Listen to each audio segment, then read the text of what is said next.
Hi, my name is Mike Yell, the LucasArts producer for Star Wars Knights of the Old Republic 2, The Sith Lords, the next chapter to the Game of the Year for 2003. This game is set about 5 years after the events of the first game, which is still roughly 4,000 years before the time of the movies. And I'll get a little bit more into the storyline of Knights of the Old Republic 2, The Sith Lords later on in the demo, but you'll learn the full story when we launch in February 2005 on the Xbox and PC. This first area that we're going to see is the planet Telos, which was mentioned in the first game, but we never actually got a chance to explore it. So this is the first time we're going to get a chance to run around and check out the environment and explore the area. And this is just an example of one of the ways that we're tying those two storylines together. You'll also notice the rain and weather effects and the lightning, and those things combined with the ambient sound and critters really help bring the worlds to life, and it gives our designers another tool to make the worlds feel more lived in. This other character that you're seeing with me is Mira. She's a new character for Knights of the Republic 2. She's one of 10 different characters that you'll meet along the way that can join your party. And she's a female bounty hunter, and she's equipped with a wrist-mounted rocket launcher, which is an example of a new weapon for Knights of the Republic 2.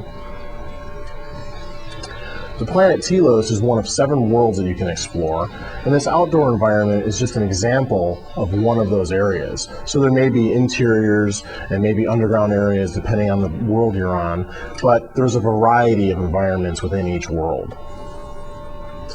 And finally, we'll show you one of the new critters that you can fight. This is a Canik, and it's just an example of one of the new beasts that you'll run into along the way. So now I'll show you an area that's a little bit later on in the game. This is a Sith tomb. When you first start the game off, you'll be able to create your character from one of 3 different Jedi classes.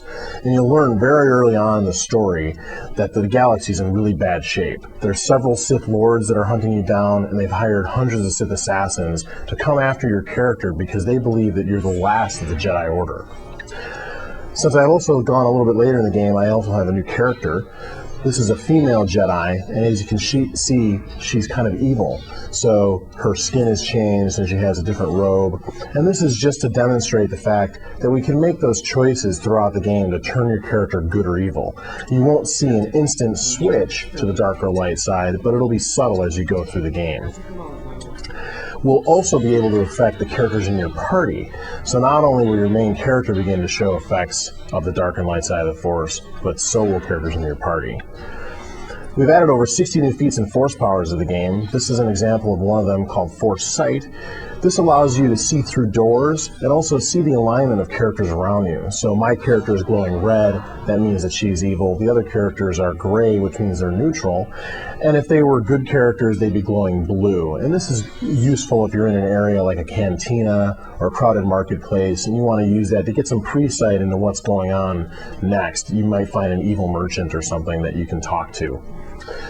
Well, in addition to passive force powers such as Force Sight, we also want to have offensive ones like Force Crush.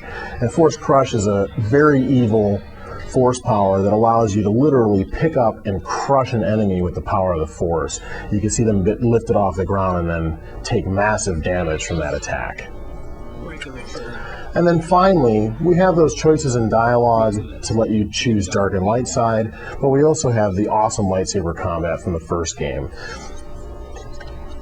We've added to that this time by adding more animations, more combat moves, and more spectacular attacks for your character. So I'm just going to pick an evil choice and go right into combat with these guys and fight them. And as I choose different attacks, critical strike, flurries, etc., I'll get different animations as my character gets more powerful and gains levels. So you'll see the player change as they go throughout the game. And that's very important visually for the player to see their character get more and more powerful. So that's just a quick look at 2 of the over 70 new areas in Star Wars Knights of the Republic 2, The Sith Lords, scheduled to come out on the Xbox and PC in February of 2005.